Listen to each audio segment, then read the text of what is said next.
What's the one thing that rich people buy that the poor and middle class don't? The rich people, they have these nice watches, and they drive the Lamborghini, the Ferrari, the Bentley, and that's what people see. Rich people, that's what they have, but that's not actually what got them there, right?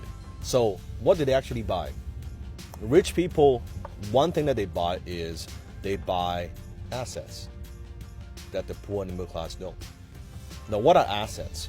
I'm talking about income producing assets. Assets that appreciate, assets that would make that money. So example, it could be a real piece of real estate. It could be an apartment building. It could be a company. It could be stock.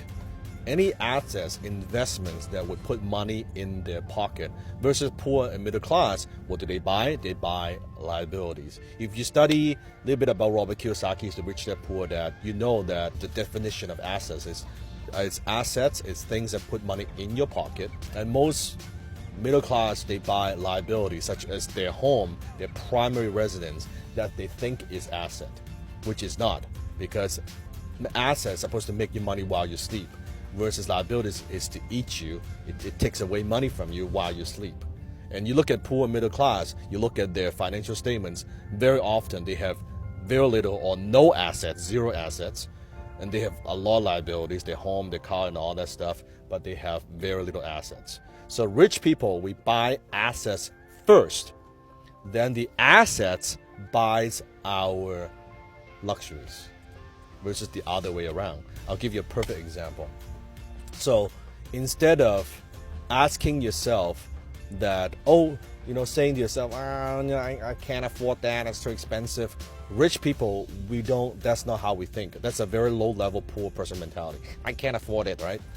Rich people, we ask the question, not only how can I afford it, but how can I make this make me money?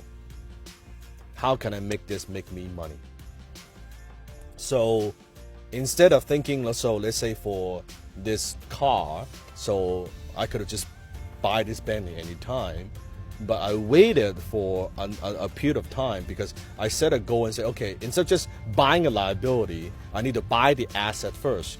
So I need to buy an asset that would throw off enough cash flow, in my case, a real piece of real estate, enough cash flow that I know that would cover my monthly payment of my Bentley, right? So instead of me just buying a Bentley, which then I have to pay from myself, from my own pocket, I say, okay, let me go through a step. Let me buy the asset, the one thing, buy the asset first. When the asset throws enough cash flow, that pays for my luxuries, that pays for this particular car that we're filming in.